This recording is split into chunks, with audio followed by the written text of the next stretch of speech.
This is reasonable advice, too, I think. Where the problem area lies, people think it lies in taking too much. It lies in taking too little. Because if you take too little, you can resist it. You can struggle with it. And then it can turn into a real mess because you're afraid of it. And you actually have the power to some degree to resist it. What you want to do is take sufficiently enough that there's no escape, and that the transition from ordinary reality to fully loaded is as quick as possible, because the going up is somewhat terrifying. For example, let's use psilocybin as the model. Here's how it works for me. This is not tea. This is eating raw mushrooms. It comes on more slowly. So after an hour or so, and the way I do it is I sit as soon as the mushroom enters my body, I sit and meditate.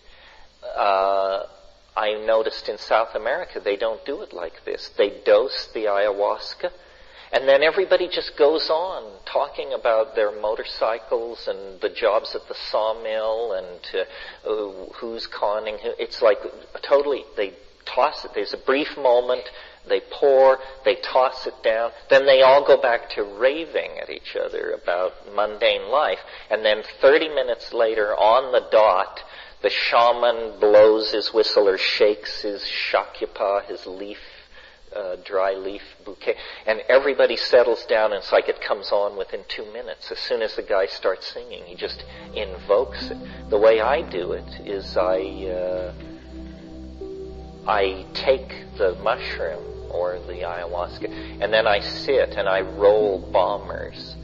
So I'll have them ready if I need them.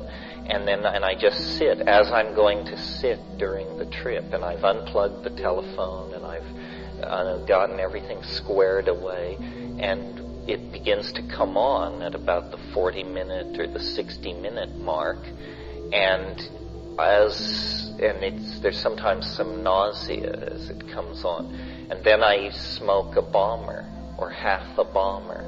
And then it catapults it into the full deployment of the thing, where you just hang on. There's about a 25-minute period where your only job is to hang on. It builds. It's like watching an atomic explosion on the other side of 50 feet of absolutely clear crystal glass. I mean, you can't believe this is happening, quote unquote, in my mind.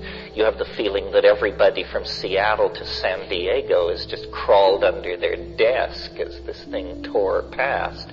But it's in your mind. And then there is the interaction with it, which moment to moment you are pretty coherent, but you lose it. A lot of it does not transcribe into short-term memory. And then after about an hour or 40 minutes of that, it becomes more manageable, more memorable. The most mind-boggling parts of it are just not possible to bring out of it because language fails. Because English, there are no words. There are no words even close. I mean, sometimes you'll bring out an image or a metaphor, but out of 5 hours of tripping, you bring out, half a notebook page of metaphors, and yet you were entirely engaged during that time. Now, this question about fear, which is a real question, because when everything begins to slide, if it's more than most people who haven't done it expect. They have heard it, they've read the books, but they think it's a metaphor. They don't understand it's really going to happen, and it's really going to happen to you. And there's a tendency to clutch or to try and resist it. The thing to do in those situations, I think, and it's counterintuitive to how Western people think, but the thing to do is to sing, to sit up not to assume the fetal position. See, what you might tend to do is assume the fetal position and tell yourself, my God, this is the most appalling thing that's ever happened to me. If I can just live through it, it'll be all right. I've taken this drug. If I can just wait through, how long did they say it will be? 7 hours. I see it started 2 minutes ago. If I can just... No, the thing to do is to sit up and to sing. And why? Well, being practical people, to oxygenate your brain, to move this thing that's happened to you, though it may have one claw in heaven, its roots are in your neurophysiology and in the chemistry of the drug. You want to move your physiology around. So oxygenating your brain can't fail to do this. So you sing, and this almost always is accompanied by a sense of power, control, equilibrium, and so forth and so on. Not always. I mean, let's face it, you're a product of a nutty society, and there are unexamined crevices and uncleaned out drain traps in all of us, and you're going to encounter that stuff. The good news is the earlier psychedelic trips tend to deal with that. If you will quickly discover taking psychedelics that either you can work through your personal issues and become a psychedelic explorer, or this is just stronger medicine than you are up for, and you would be far better to go back to psychoanalysis or whatever works for you. Some people just can't take it. Why is that? Well, because what it does is it dissolves boundaries, and most of us are over boundary defined, but some of us are having an uphill battle getting some boundaries in place and realizing we are not the telephone or the tree or the person we live with. And so for those people who are having trouble establishing and maintaining boundaries, this is the last thing on earth they should get involved with. Cannabis. Cannabis. Cannabis. Yeah. When you're in the state that you're experiencing the total loss of ego or boundary, is it possible that your physical self could just literally stop? Because I have... Well, people often, yes, wondered. Often people wonder. You get into a place where it's so unfamiliar that the question comes up, have I done it this time? You know, am I dying or am I in danger? The answer is the odds are incredibly against you being seriously in danger. People don't die from psychedelics unless they have heart conditions or some incredibly rare medical condition. The problem is that the ego feels threatened by the boundary dissolution.